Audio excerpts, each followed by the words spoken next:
ನಮಸ್ಕಾರ ಗೆಳೆಯರೇ. ಮನುಷ್ಯ ಮಂಗಳ ಗ್ರಹಕ್ಕೆ ನೌಕೆಯನ್ನು ಕಳಿಸಿದ್ದಾನೆ. ಸಮುದ್ರದ ಆಳದಲ್ಲಿ ನಗರಗಳನ್ನೇ ಹುಡುಕಿದ್ದಾನೆ. ಆದರೆ ಈ ಭೂಮಿಯ ಮೇಲೆ ಒಂದು ಪರ್ವತವಿದೆ.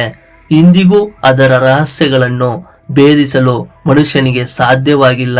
ಜಗತ್ತಿನ ಅತಿ ಎತ್ತರದ ಶಿಖರ ಮೌಂಟ್ ಎವರೆಸ್ಟ್ ಅನ್ನು ಸಾವಿರಾರು ಜನರು ಏರಿ ಸಂಭ್ರಮಿಸಿದ್ದಾರೆ.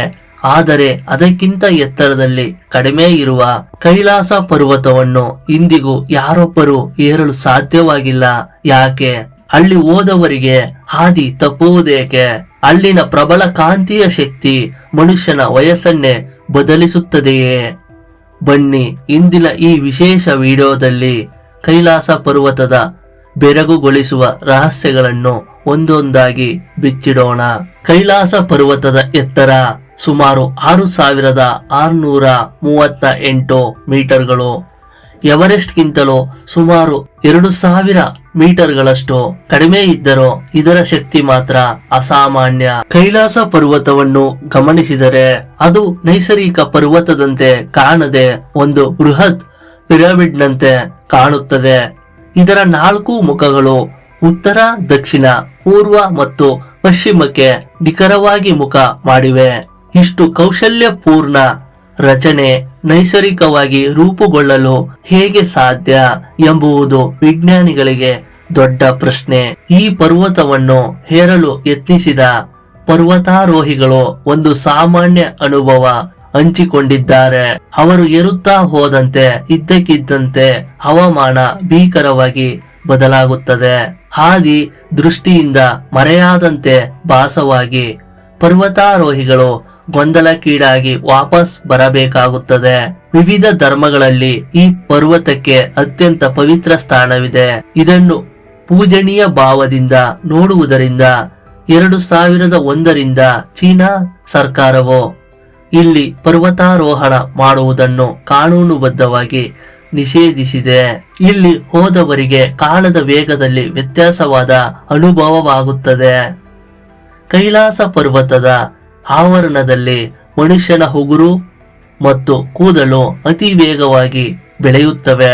ಯಾತ್ರಿಕರ ಪ್ರಕಾರ ಹೊರ ಜಗತ್ತಿನಲ್ಲಿ 15 ದಿನಗಳಲ್ಲಿ ಆಗುವ ಬದಲಾವಣೆಗೆ ಇಲ್ಲಿ ಕೇವಲ 12 ಗಂಟೆಗಳಲ್ಲಿ ಆಗುತ್ತದೆಯಂತೆ.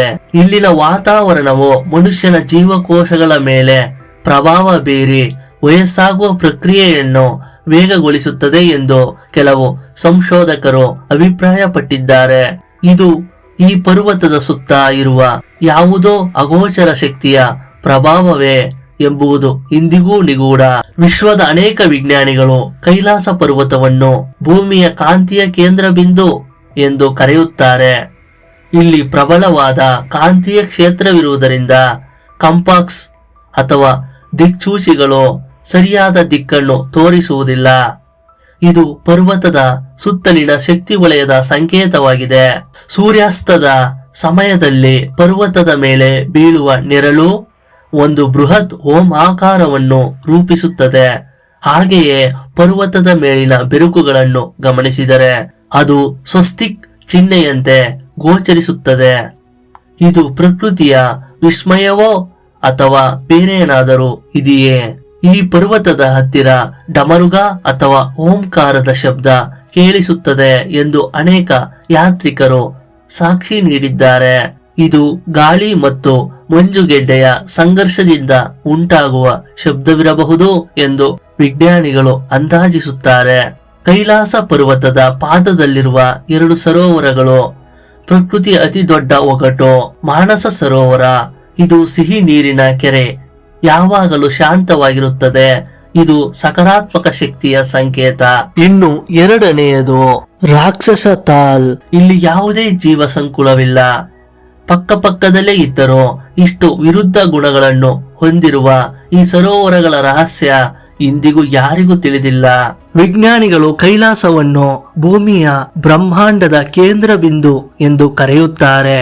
ಇಲ್ಲಿ ಆಕಾಶ ಮತ್ತು ಭೂಮಿ ಸಂಧಿಸುತ್ತವೆ ಎಂಬ ನಂಬಿಕೆ ಇದೆ. ಇಲ್ಲಿನ ಶಕ್ತಿಯು ಎಷ್ಟೊಂದು ಪ್ರಬಲವಾಗಿದೆ ಎಂದರೆ ಅದು ಮನುಷ್ಯನ ಆಲೋಚನಾ ಲಹರಿಯನ್ನೇ ಬದಲಿಸುವ ಸಾಮರ್ಥ್ಯ ಹೊಂದಿದೆ. ಸ್ನೇಹಿತರೆ, ಕೈಲಾಸ ಪರ್ವತವು ಆಧುನಿಕ ವಿಜ್ಞಾನಕ್ಕೂ ನಿಲುಕದ ಒಂದು ಅದ್ಭುತ ಶಕ್ತಿ. ಇದು ಭೂಮಿಯ ಮೇಲೆ ಅತೀಂದ್ರಿಯ ಶಕ್ತಿ ಕೇಂದ್ರವಾಗಿ ನೆಲೆ ನಿಂತಿದೆ. ಕಾಲ ಬದಲಾದರೂ ಈ ಪರ್ವತದ ರಹಸ್ಯಗಳು ಮಾತ್ರ ಹಾಗೆಯೇ ಉಳಿದಿವೆ. ಈ ಪರ್ವತದ ಹಿಂದೆ ಯಾವುದೋ ವಿಜ್ಞಾನ ಅಡಗಿದೆಯೇ ಅಥವಾ ಇದೆಲ್ಲವೂ ಪ್ರಕೃತಿಯ ಪವಾಡವೇ? ನಿಮ್ಮ ಅನಿಸಿಕೆಯನ್ನು ಕಮೆಂಟ್ ಬಾಕ್ಸ್ ನಲ್ಲಿ ಹಂಚಿಕೊಳ್ಳಿ. ಈ ವಿಡಿಯೋ ಇಷ್ಟವಾಗಿದ್ದರೆ ಲೈಕ್ ಮಾಡಿ ಮತ್ತು ಶೇರ್ ಮಾಡಿ.